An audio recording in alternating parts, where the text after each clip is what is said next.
Classic beat 'em ups are something that is tricky to recommend. While a lot of them are fun until these days, others didn't age that well and some were straight out bad. But despite being good or bad, it's always a good thing when companies are willing to bring from the depths of the past the games that otherwise may have been forgot by the masses or even in some cases not even know by the time they were available. But before I forget, hi, I am Savino, and this is The Flying Kick.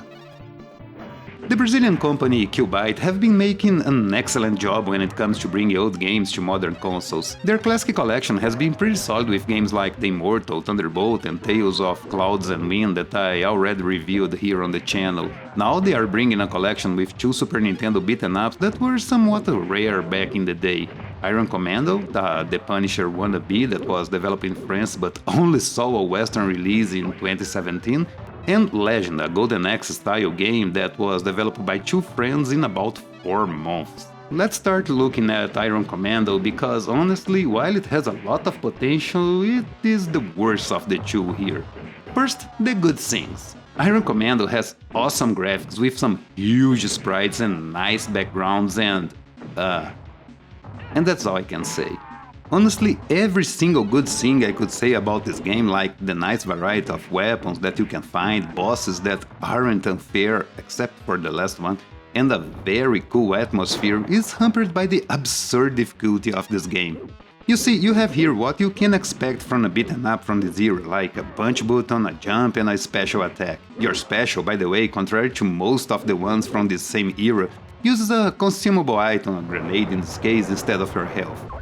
And while all of this is good enough for most games, here your enemies will always have the upper hand. You will never see an unarmed enemy, from knives to rifles, they are always with something at hand to extend their reach, and that's the main point of the problem here.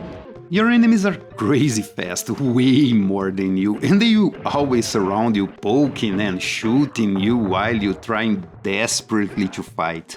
From time to time you have a level where you ride a bike, a minecart and a jeep where you have to shoot and dodge incoming enemies. It's a change of pace, sure, but it is still hard as the rest of the game, and while they are more manageable than the other levels, you will lose a lot of energy here. And don't think you will find too much food in this game to replenish it. I mean, maybe you will, I don't know. The thing is, drops are random. Each enemy has a chance to drop an item or not, and it could be anything from food to ammunition for the guns they drop. So, you can have a lucky run and find plenty of food, or you can have a very poor one and only find ammo. It's an interesting system, but without fixed places to find any replenishment, it will bring more frustrations than accomplishments. The original game on the Super Famicom allowed a cheat code that you can pick levels, which for this game is more than welcome, but for some reason the cheat isn't possible to get to work in this version.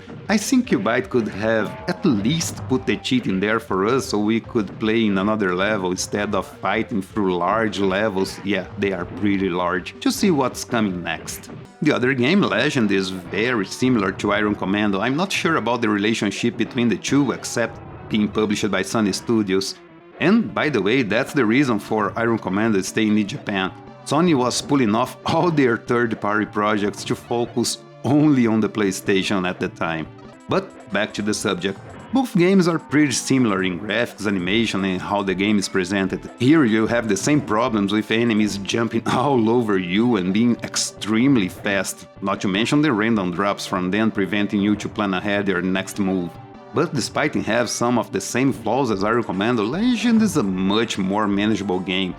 Your characters, while still slow as heck, moves a little more fluidly than the ones in Iron Commando, allowing you to perform some powerful back attacks that are a blessing in disguise. But contrary to Iron Commando, where the common enemies are hard and the bosses are somewhat easy, here the bosses are the ones who will give you trouble. The regular Joes are actually pretty easy since they try to keep a certain distance from you and you can exploit that by just keeping walking and slashing.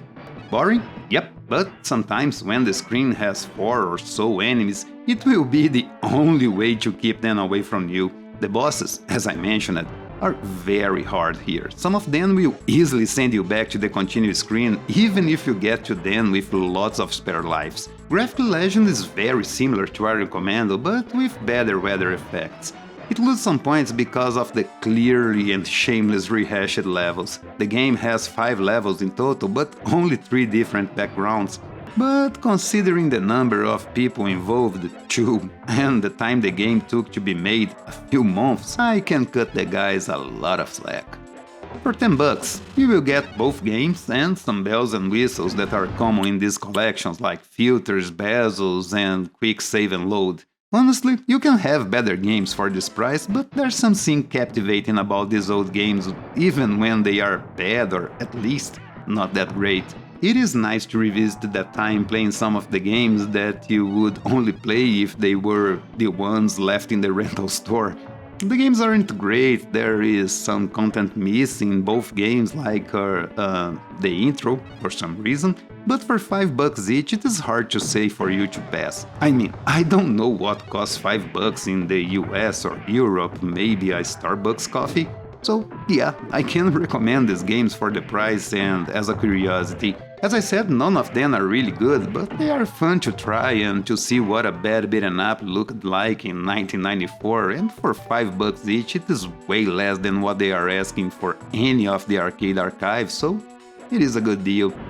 And that's it for the video, guys. This review should have come last week, but I got all entangled up here dealing with some home annoyance, and I had to delay it. Let me know if you are getting this collection, and if you already did, let me know what you think of these games. And I hope you all have an awesome day, and remember, keep it up.